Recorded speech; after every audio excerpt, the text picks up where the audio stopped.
بسم اللہ الرحمن الرحیم الحمد للہ رب العالمین والصلاة والسلام علی اشرف الانبیاء والمرسلین خاتم النبیین مولانا ابوالقاسم محمد قال اللہ سبحانہ وتعالی فی کتابہ المجید وفرقانہ الحمید بسم اللہ الرحمن الرحیم یا ایھا الناس قد جاءتکم موعظۃ من ربکم وشفاء لما فی الصدور وہدی ورحمۃ للمؤمنین۔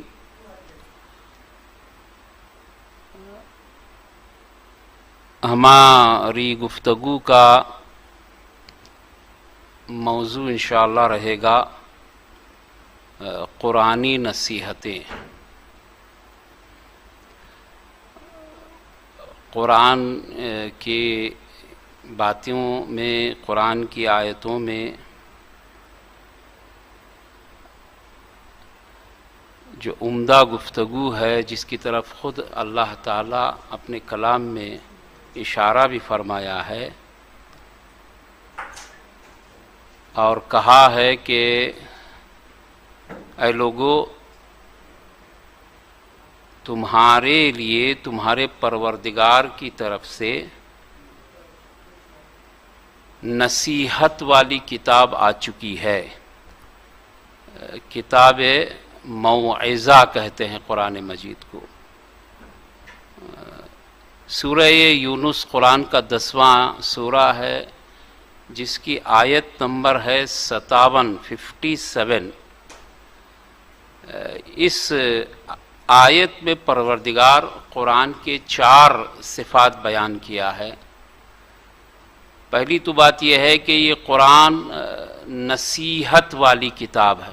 پہلی صفت موعظہ ہے، یہ کتاب موعظہ ہے، نصیحت کرنے والی کتاب ہے، سفارش کی کتاب ہے، وصیت کی کتاب ہے،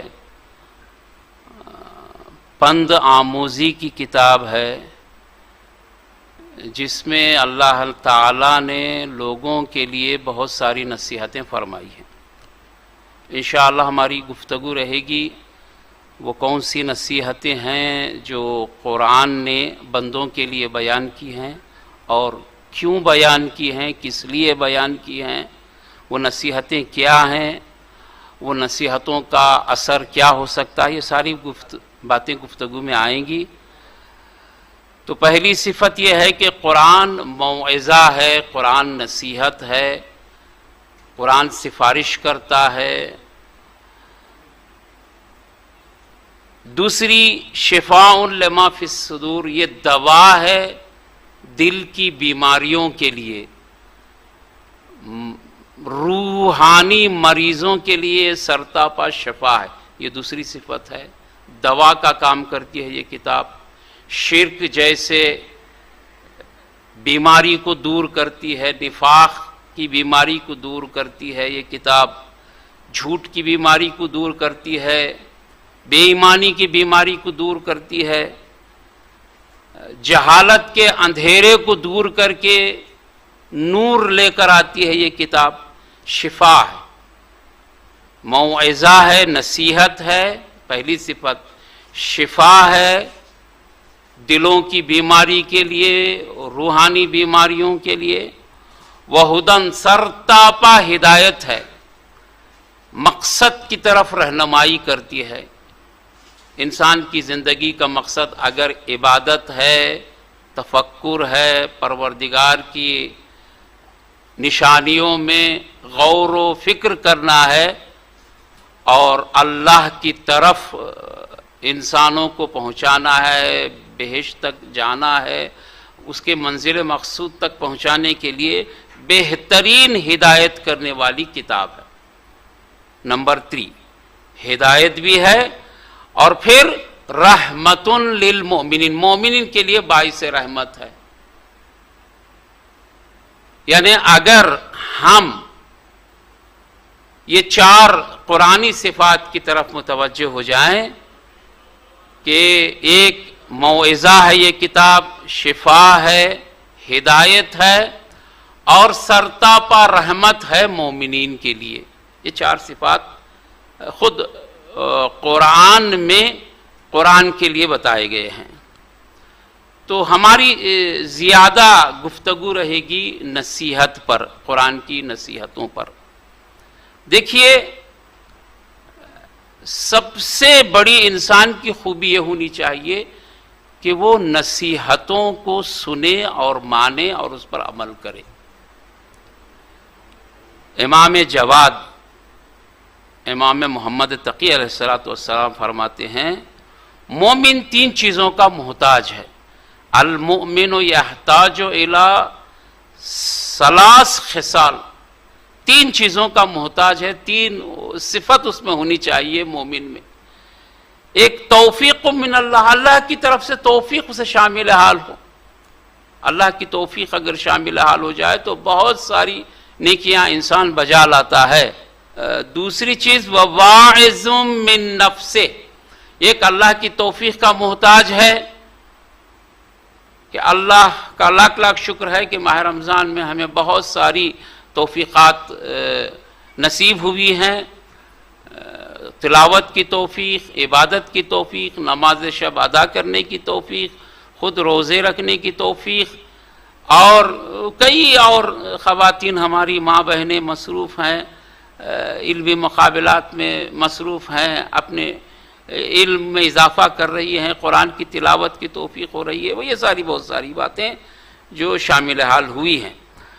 ایک تو اللہ کی توفیق کا محتاج ہے مومن. دوسرا وواعظ من نفسہ، اپنے نفس کو نصیحت کرنے والا قرار دینا چاہیے. بعض لوگوں کا نفس نصیحت نہیں کرتا خود کے لیے، دوسروں کے لیے بہت ساری نصیحتیں ہو جاتی ہیں، لیکن اپنے نفس کو نفس نصیحت گر بنانا چاہیے. یہ مومن کی نشانی ہے کہ ہر بار انسان کو انسان کا نفس نصیحت کرنے لگے. نفس لوامہ بھی ہے کہ ملامت کرتا ہے نفس. خود ایک انسان جب کوئی گناہ کا مرتکب ہو جاتا ہے یا کوئی غلطی سرزد ہو جاتی ہے، پشیمانی کی شکل میں خود انسان پشیمان ہو جاتا ہے. یہ نفس اس کو ملامت کرنے لگتا ہے کہ تم نے یہ کام کیوں کیا. یہ بھی اس کے نفس کی خوبی کی علامت ہے. اپنے نفس کو نفس نصیحت گر بنانا یہ مومن کی نشانی ہے. وَقَبُولٍ مِّمَّن يَنصَحُهُ، تیسری صفت یہ کہ اگر کوئی نصیحت کر رہا ہے تو اس کی نصیحت کو قبول کرے. یاد رکھیے، سننے میں جو اثر ہے وہ یاد اور علم حاصل کرنے میں اتنا زیادہ اثر نہیں ہے. لہذا انسان سننے کی عادت ڈالے، اور خصوصاً جو نصیحتیں ہوتی ہیں بزرگوں کی، انبیاء نے نصیحتیں کی ہیں، اوصیاء نے، بزرگوں نے، بڑی بڑی آپ شخصیتوں کی دیکھیے کہ ان کے نصیحت کے جملے بہت کارساز ہوتے ہیں. انشاءاللہ آپ کو گفتگو کے دوران میں بتاؤں گا کہ بزرگوں کی نصیحتیں بھی کیا ہوتی ہیں، کیسی ہوتی ہیں. تو غرض یہ کہ عزیزان محترم، مومن 3 چیزوں کا محتاج ہے. اللہ کی توفیق کا محتاج ہے، نمبر 1. نمبر 2 یہ کہ اپنے نفس کو، اپنی ذات کو اپنے لیے نصیحت کا ذریعہ بنائے، اپنے نفس کو نفس نصیحت کا نفس بنائے. تیسرا یہ کہ اگر کوئی بزرگ یا کوئی آدمی نصیحت کر رہا ہے تو اس کی نصیحت کو قبول کرے. تو یہاں بھی ہم کو یہاں سے پتہ چلتا ہے کہ نصیحت کی کتنی بڑی اہمیت ہے. قرآن کہہ رہا ہے کہ میں نصیحت کی کتاب ہوں، تو چاہیے کہ ہم قرآن کی نصیحتوں کو سنیں. ہر نبی کہہ رہا ہے کہ میں نصیحت کرنے والا ہوں. آپ کو معلوم ہونا چاہیے کہ سورہ اعراف میں 4 نبیوں کا نام لیا ہے. حضرت نوح پیغمبر، ہود، حضرت صالح، حضرت شعیب. انہوں نے اپنے رسالت کے دوران وہ اپنی ڈیوٹیز کے درمیان میں جب پیغام پہنچایا ہے تو اپنی قوم سے کہا ہے ابلغکم رسالات ربی، جیسے حضرت نوح فرماتے ہیں سورہ اعراف کی 62ویں آیت میں، ابلغکم رسالات ربی، میں نے اللہ کے پیغام کو تم تک پہنچا دیا، وانصح لکم، میں تم کو نصیحت کر رہا ہوں، سفارش کر رہا ہوں، وصیت کر رہا ہوں۔ حضرت ہود نے بھی کہا سورہ اعراف کی 68ویں آیت میں ابلغکم رسالات ربی، میں پروردگار کے میسیجز کو، پیغامات کو تم تک پہنچا رہا ہوں، وانا لکم ناصح امین، اور میں تمہارے لیے بہترین امانت دار نصیحت کرنے والا ہوں۔ حضرت شعیب نے کہا یا قوم لقد ابلغکم رسالات ربی، اے میری قوم میں نے اللہ کے پیغام کو تم تک پہنچا دیا ہے، ونصحت لکم، میں تمہیں نصیحت کر رہا ہوں، سفارش کر رہا ہوں، واعظ کر رہا ہوں، ولیکن لا تحبون الناصحین، لیکن کیا کریں کہ تم نصیحت کرنے والوں کو پسند نہیں کرتے۔ سورہ حضرت شعیب بھی فرماتے ہیں لقد ابلغکم رسالات ربی، میں نے یقیناً اللہ کے پیغام کو پہنچا دیا، ونصحت لکم، اور تمہیں نصیحت کر چکا ہوں، سفارش کر چکا ہوں۔ انبیاء کا کام نصیحت کرنا ہے، قرآن کا نام نصیحت ہے، قرآن کا کام بھی نصیحت ہے۔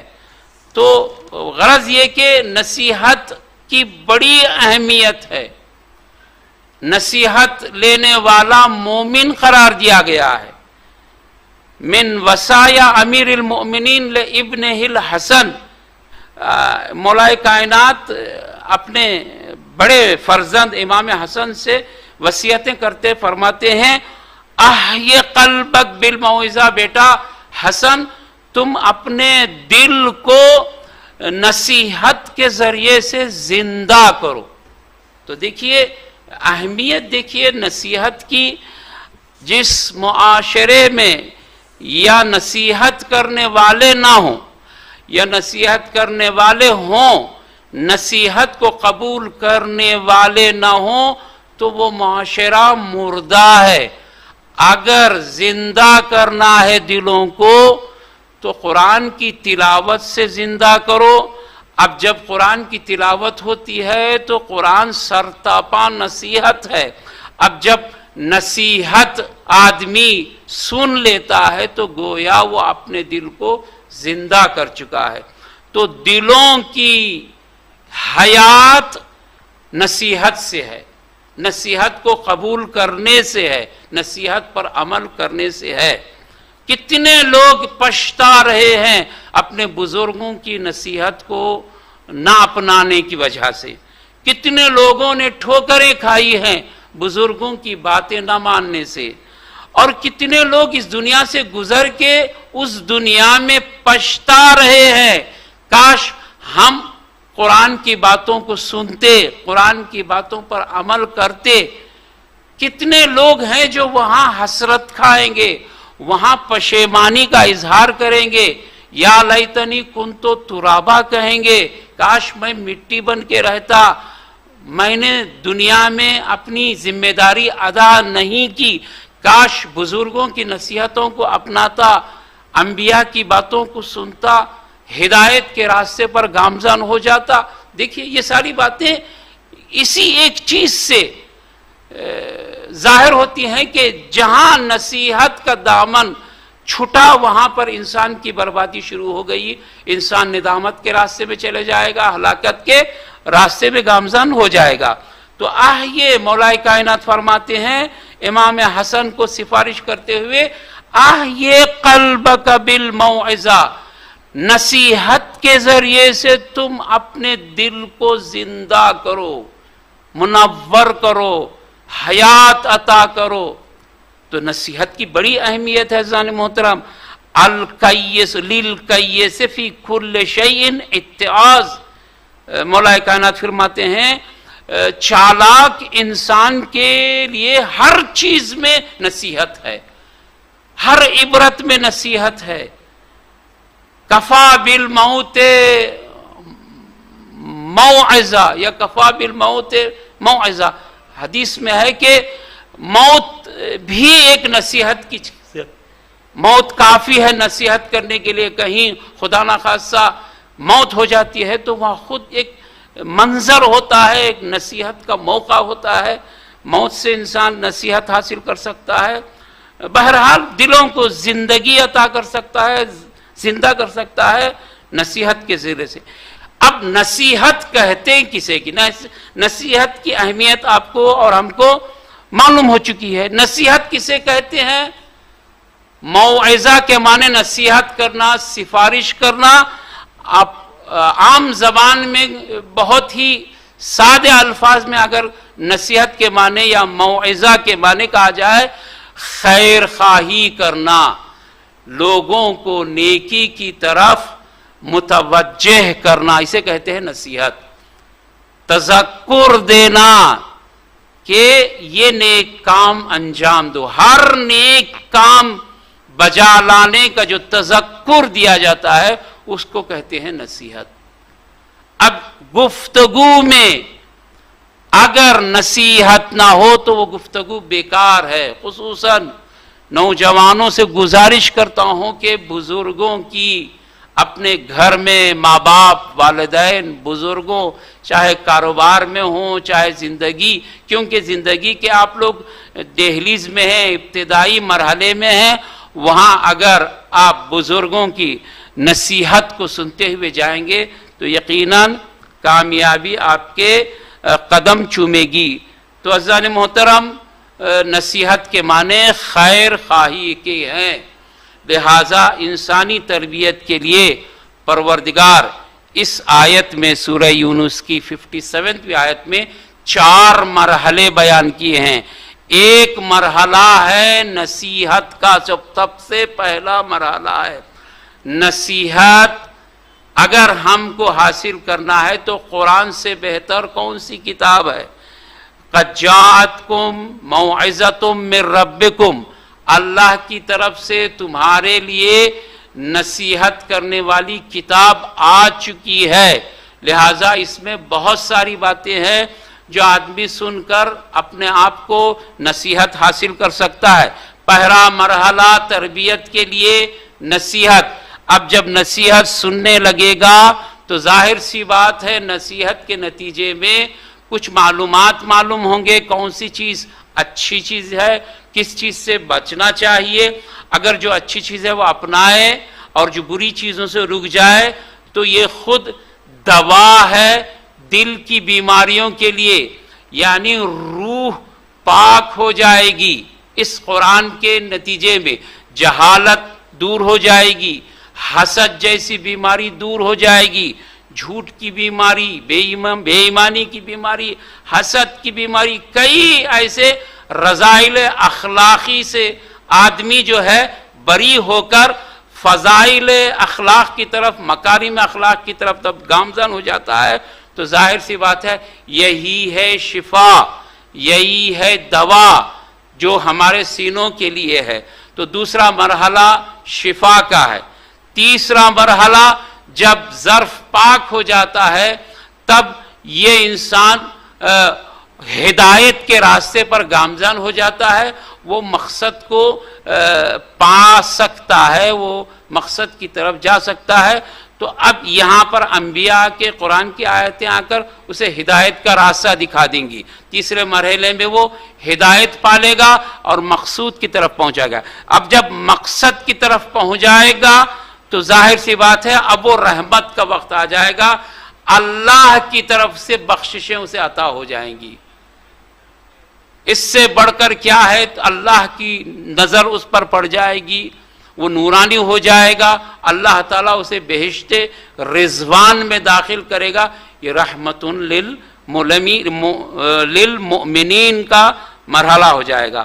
تو ہم نے بتایا ایک نصیحت کی اہمیت، نصیحت کا اثر کیا ہے، نصیحت کا فائدہ کیا ہے، اور تربیت انسانی میں نصیحت کا کیا رول ہے. تو عزیزان محترم، واعظ و نصیحت کرنے کا ہدف کیا ہے؟ کیوں نصیحت کی ضرورت ہے؟ کیوں ضرورت ہے؟ اس لیے کہ قرآنی نقطۂ نظر سے انبیاء کے مقصد بعثت کو لحاظ رکھتے ہوئے یہ ہے کہ انسان کو پاک کیا جائے ہر بیماری سے، ہر نفسانی برائی سے. لہذا جسے ہم تزکیہ نفس بھی کہہ سکتے ہیں، جو انبیاء کے مقاصد میں سے ایک مقصد ہے کہ نفوس کو پاک کرنا. نفوس کو، انسانوں کو پاک کرنے کے جہاں بہت سارے راستے ہیں، ان میں سے ایک راستہ نصیحت کا ہے. یعنی نصیحت کے ذریعے سے انسان کو ہم پاک و پاکیزہ کر سکتے ہیں. اور اس میں جو ہے اخلاقی فضائل رشد کرتے ہیں نصیحت کے ذریعے سے، اور پھر شعائر الہی کی عظمت کا پتہ چل جاتا ہے نصیحت کے ذریعے سے، کہ ہم شعائر الہی کو اس کے مدارج کو اوج تک پہنچا سکتے ہیں، اس کی عظمت بلند و بالا ہو جاتی ہے. اور نصیحت کے ذریعے سے انسان احکام الہی پر عمل کرنے کی کوشش کرتا ہے. لہذا عزیزان محترم، اس نصیحت کے اس پروگرام کو، نصیحت کی اس موضوع کو آپ غور سے سنیں. نصیحت کرنے والے آپ کو دیکھیں گے انبیاء ہیں، اوصیاء ہیں، قرآن مجید ہے. اب آئیے سورہ لقمان میں بہت ساری نصیحتیں انڈائریکٹ خدا نے کی ہیں، لیکن لقمان کی زبان سے. لقمان جو نصیحتیں کی ہیں، اسی نصیحتوں کو قرآن نے اپنے آیت میں جگہ دے دی ہے. قرآن میں ایک سورہ لقمان کے طور پر نازل ہوا ہے، جہاں حضرت لقمان نے اپنے بیٹے سے کہا یا بنیا. سورہ لقمان کی 13ویں آیت ہے، یا بنیا لا تشرک باللہ ان الشرک لظلم عظیم. اذ قال لقمان لابنہ وہو یعظہ. یاد کرو پیغمبر لقمان کو، جب حضرت لقمان نے اپنے فرزند کو نصیحت کرتے ہوئے فرمایا. کیا فرمایا؟ یا بنیا، اے میرے فرزند، اے میرے بیٹے، لا تشرک باللہ. قرآن کی پہلی نصیحت یہ ہے کہ کسی کو بھی خدا کا شریک قرار مت دو. پہلی نصیحت یہ ہے کہ پرچم توحید کو بلند و بالا رکھو. تمہاری زندگی کا پہلا مقصد ہونا چاہیے لا الہ الا اللہ. لہذا پیغمبر نے سب سے پہلا جو نعرہ دیا، قولوا لا الہ الا اللہ تفلحوا، کہو خدا کے علاوہ کوئی معبود نہیں ہے. اس کو ہمارے روح، جان، دل و دماغ میں رچ بسا لینا چاہیے، اور اس عقیدہ توحید کو جوانی میں، نوجوانی میں، بچپن میں اپنے بچوں کو اتنا مضبوط کریں عقیدہ توحید کو کہ دیگه وہ زندگی کے آخری لمحے تک جہاں پر سینوں پر گرم سے گرم پتھر رکھ دیے جائیں اور ان کو شرک کی طرف دعوت دی جائے تو ایک ہی جملہ کہتے ہیں، احد احد احد، اللہ کے سوا کوئی معبود نہیں ہے. لہذا پہلی نصیحت قرآن کی عقیدہ توحید کو مضبوط کیا جائے. لہذا حضرت لقمان نے اپنے فرزند سے کہا لا تشرک باللہ، اللہ کو یا کسی بھی چیز کو اللہ کا شریک قرار مت دو.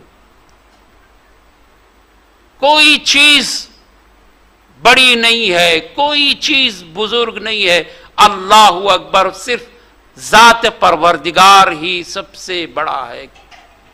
وہی جبار ہے، وہی متکبر ہے، وہی فخر کے لائق ہے. لیس کمثلہ شیء، اللہ تعالیٰ کے لیے سب کچھ ہے. للسماوات، جو کچھ ہے وہ اللہ کی ملکیت ہے. ان الشرک لظلم عظیم، سب سے بڑا شرک، سب سے بڑا ظلم جو روئے زمین پر ہوا ہے یا موجود ہے، اس سے بڑا کوئی ظلم نہیں ہے. وہ یہ کہ کسی چیز کو ہم خدا کے برابر قرار دیں. لہذا پہلی نصیحت عقیدہ توحید کو، اور خدا سے مانگے پروردگارا تو اس عقیدہ توحید کو دن بدن میرے لیے مضبوط فرما، راسخ ہے راسخ تر فرما، میرے دل و دماغ میں اس عقیدے کو رچ بسا دے، مضبوط کر دے، نسلوں میں اس عقیدہ توحید کو قائم اور دائم فرما. یا بنی لا تشرک باللہ ان الشرک لظلم عظیم. جب پیغمبر سے خدا خود فرماتا ہے سورہ سبا کی 46ویں آیت 46 سورہ سبا، جس میں خداوند پیغمبر کو حکم دیتا ہے تم اپنی قوم کو نصیحت کرو. پیغمبر اسلام آخری ختم المرسلین رحمت اللہ العالمین سے حکم کر رہا ہے، ان کو بتا رہا ہے، حکم دے رہا ہے، امر دے رہا ہے پروردگار، اور یہ کہہ رہا ہے کہ تم نصیحت کرو. تو پیغمبر مقام نصیحت میں سورہ سبا میں فرماتے ہیں قل انما اعظکم بواحدہ، اے رسول کہہ دو اپنی قوم سے کہ میں تم کو ایک ہی نصیحت کرتا ہوں، ایک ہی میرا موعظہ ہے، ایک ہی سفارش ہے. سنیے، غور سے سنیے کہ پیغمبر کی ایک نصیحت کیا ہے جس کو سورہ سبا میں قرآن نے پیش کیا ہے. انما اعظکم، پیغمبر کہہ رہا ہے کہ میں تمہیں اعظکم نصیحت کرتا ہوں، سفارش کرتا ہوں، ایک موعظہ کر رہا ہوں، ایک ہی موعظہ کر رہا ہوں. ان تقوموا للہ مثنی و فرادا، جب بھی کوئی کام کے لیے قیام کرو، یا اکیلے یا دو مل کر یا ایک ہی تن و تنہا، وہ کام جو بھی کرو قیام کرو صرف اللہ کے لیے. کوئی بھی کام، یعنی ہر کام میں تم خدائی رنگ بھرو.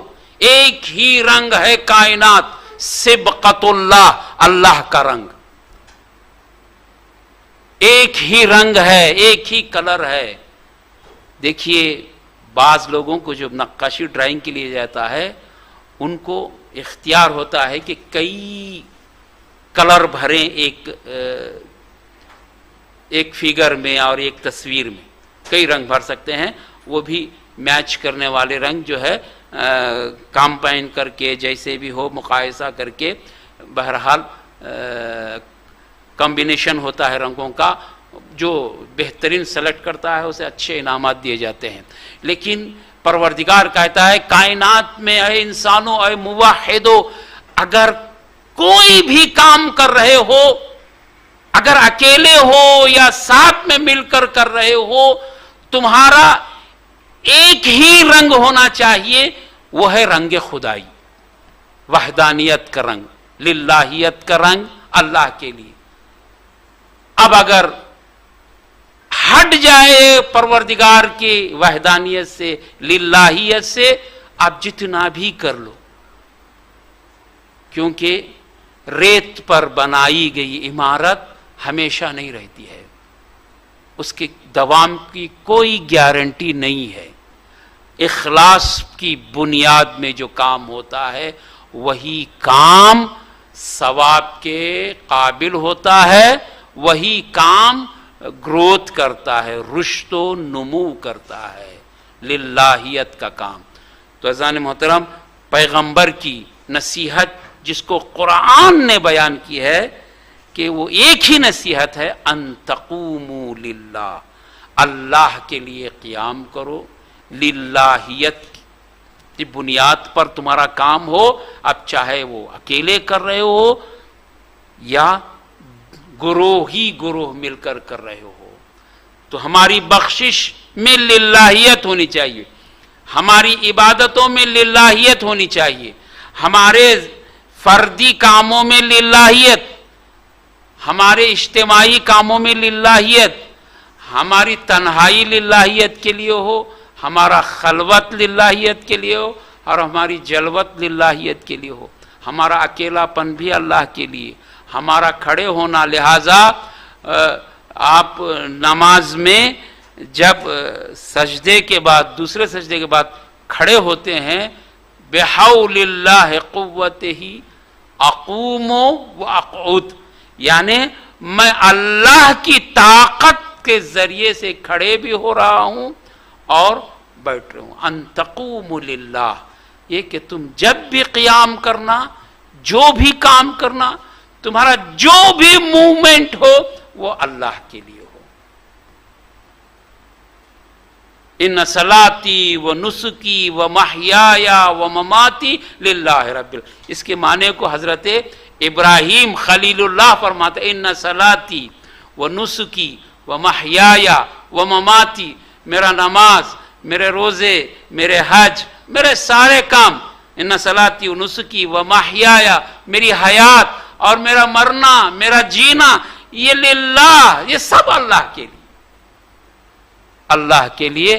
لہذا امام حسین سب کچھ قربان کر کے جب سجدے میں جاتے ہیں، کربلا کا جو آخری سجدہ ہے، آپ کہتے ہیں رضن بقضائہ تسلیما امر لا معبود سواک. تو انبیاء کی ابتدا سے لے کر انتہا تک اوصیاء کی ائمہ اطہار علیہ السلام کی زندگی دے لیجئے، عملی زندگی، للہیت کی زندگی. لہذا جہاں للہیت ہے وہاں کوئی تعداد نہیں دیکھی جائے گی. کم ہے، موسیٰ اکیلے تھے کیونکہ للہیت ان کے ساتھ تھی، انہوں نے فرعون کا مقابلہ کیا. اللہ وہ طاقت دے دیتا ہے للہیت کے صدقے میں، وہ خلوص کے صدقے میں، کہ ایک تنو تنہا لاکھوں کا مقابلہ، بڑی بڑی طاقتوں کا مقابلہ. لہذا نصیحت جو قرآن کی ہے وہ جان دیتی ہے انسان کو. دیکھیں کتنا بڑا درس ہم نے تاریخ میں دیکھا ہے کہ للہیت میں جو للہیت کے لیے، اللہ کے لیے اخلاص کی بنیاد پر جو قیام کیا ہے، کھڑے ہو گیا ہے، بہت سارے لوگوں نے روکا ہے، تم اکیلے نہیں کر پاؤ گے، بڑی بڑی طاقتوں کا مقابلہ. امام خمینی رحمۃ اللہ علیہ جب قیام کر رہے تھے، فرما رہے تھے، تو بہت ساروں نے کہا کہ یہ کام ہونے والا نہیں ہے، لیکن للہیت میں یہ کام ہو چکا ہے. اور آج بھی آیت اللہ علیہ سید علی خامنئی جو ہے، ساری دنیا کا مقابلہ، بڑی سے بڑی طاقت امریکہ، جو اس وقت گفتگو بھی ہو رہی ہے، نیوکلیئر کی کئی چیزیں ہو رہی ہیں، لیکن تنہا مقابلہ کر رہے ہیں، ہر میدان میں کامیاب ہے. دشمن کچھ نہیں کر پا رہا ہے، ترقی ہو رہی ہے، لیکن یہ للہیت کے صدقے میں سب کچھ ہو رہا ہے. تو ان تقوم للہ، خدا پیروں کو مضبوط کر دیتا ہے. جو راہ ایمان میں مضبوط ہو جاتے ہیں، خدا ان کو ثابت قدمی عطا کر دیتا ہے. آپ دیکھیے آیت اللہ علیہ خامنہ نے تقریر کی اپنے تمام کارگزاروں سے، گورنمنٹ کیبنٹ بھی تھی وہاں پر، بہت سارے جو ہے عہدیدار تھے. انہوں نے تقریر کے دوران میں، شاید آخری ایک حصے میں 2-4 منٹ یا 1 منٹ، انہوں نے کہا کہ میں نصیحت کر رہا ہوں آل سعود کے لیے. دیکھیے انہوں نے کہا کہ اس میں کوئی غرض مرض بھی نہیں ہے، میں نصیحت کے طور پر کہہ رہا ہوں آل سعود کے لیے، جنہوں نے 8 سال پہلے یہ کہہ کر جنگ شروع کی تھی، یہ سوچ کر کے ہم 1 ہفتے میں یمن کو ختم کر دیں گے اور اپنی کٹ پتلی حکومت وہاں پر قائم کر دیں گے. اس ہدف سے گئے تھے. 8 سال سے جو ہے جنگ کر رہے ہیں اور نہتے لوگوں پر بارود برسا رہے ہیں. کئی بچے جو ہے بھوک مری کا شکار ہو چکے ہیں، کئی لوگ شہید ہو چکے ہیں ان کے گھروں پر، اور کئی جنرل پلیس پر جو ہے بمبارڈمنٹ کی جا رہی ہے. 8 سال سے کچھ حاصل نہیں ہوا. تو انہوں نے کہا کہ میں نصیحت کر رہا ہوں آل سعود کے لیے، جس جنگ کی کامیابی کا احتمال کم ہو تو وہ جنگ کو کیوں جاری رکھے ہوئے؟ کیا تم احتمال دے رہے ہو، دنیا تم کو احتمال دے رہی ہے کہ تم جنگ میں کامیاب ہو سکو گے؟ جب تم کو کامیابی کا ریشیو 1% بھی احتمال نہیں دے رہے ہیں آپ لوگ، تو اس جنگ کو کیوں جاری رکھے ہو؟ کسی نہ کسی طرح سے اس جنگ سے باہر ہو جائیے. اسے کہتے ہیں نصیحت. اب اگر نصیحت کرنے کی صلاحیت ہے تو اپنے آپ کو نصیحت قبول کر کے میں اہل سعود سے گزارش کرتا ہوں کہ وہ جنگ سے خلاص ہو جائیں، اپنے آپ کو بچائیں اور اسلامک سرمایہ کی حفاظت کریں. اللہ تعالیٰ سے میں یہی درخواست کرتا ہوں کہ پروردگار ہم کو نصیحت قبول کرنے والوں میں شمار فرما، قرآن کی نصیحتوں پر عمل کرنے کی ہمیں توفیق دے، اور زیادہ سے زیادہ ہم کو توفیق حاصل ہو جائے کہ ہم لوگ قرآن کی نصیحتیں اپنا کر اپنی دنیا اور آخرت میں کامیابی حاصل کریں.